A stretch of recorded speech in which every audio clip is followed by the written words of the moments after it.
ಬೆಂಬಲಿಗರು ಮೈತ್ರಿ ನಾಯಕರನ್ನೇ ಬೆಂಬಲಿಸಬೇಕು ಅಂತ ಬಂದಾಗ ನೀವು ಕುಮಾರಸ್ವಾಮಿ ಪರವಾಗಿ ಏನಾದ್ರು ಕೂಡ ಕ್ಯಾಂಪೇನ್ಗೆ ಬಂದು ಪ್ರಚಾರಕ್ಕೆ ಏನಾದ್ರು ನೋಡಿ, ತುಂಬ ನಾನು ಒಂದು ಹೆಜ್ಜೆ ನಾನು ಇನ್ನೂ ಹಾಕಿಲ್ಲ, ನೀವು 10 ಹೆಜ್ಜೆದು ಕೇಳ್ತಾ ಇದ್ದೀರಾ.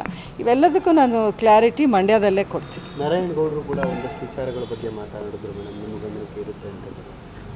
ಯಾವುದು ಹೇಳಿ? ವಿಚಾರದಲ್ಲಿ, ಮೈಸೂರು ಫ್ಯಾಕ್ಟ್ರಿ ವಿಚಾರದಲ್ಲಿ ನನ್ನ ಒಂದಷ್ಟು ಕಾರ್ಯ ಕೂಡ ಇದೆ. ಸುಮಲತಾ ಅವರು ಒಬ್ಬರೇ ಅಲ್ಲ, ನಾನು ಕೂಡ ನಿಂತು ಮಾಡ್ತಿದ್ದೆ ಆ ಟೈಮಲ್ಲಿ ಅಂತ ಹೇಳ್ತಾ ಇದ್ದೆ. ಅಲ್ಲ, ನಾನು ಫಸ್ಟ್ ಮೈ ಶುಗರ್ ವಿಷಯದಲ್ಲಿ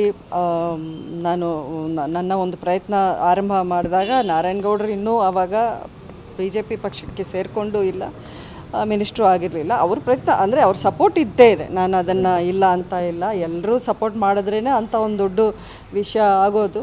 ಬಟ್ ಅದರಲ್ಲಿ ನಾನು ಮುಖ್ಯವಾಗಿ ಕ್ರೆಡಿಟ್ ಕೊಡೋದು ಯಡಿಯೂರಪ್ಪನವ್ರಿಗೆ. ಅವರು ತುಂಬಾ ಸಪೋರ್ಟಿವ್ ಆಗಿ ನಿಂತು ಒಂದು ದೃಢ ನಿರ್ಧಾರ ಆ ಟೈಮಲ್ಲಿ ತಗೊಂಡ್ರು. ಅದನ್ನು ಮುಂದುವರಿಸಿ ಬೊಮ್ಮಾಯಿ ಅವರೂ ಅದಕ್ಕೆ ಒಂದು ಅನುದಾನ 50 ಕೋಟಿ ಕೊಟ್ಟು ಅದನ್ನು ಪುನಃ ಚಾಲನೆ ಮಾಡುವಂಥ ವಿಷಯ ಮಾಡಿದ್ರು.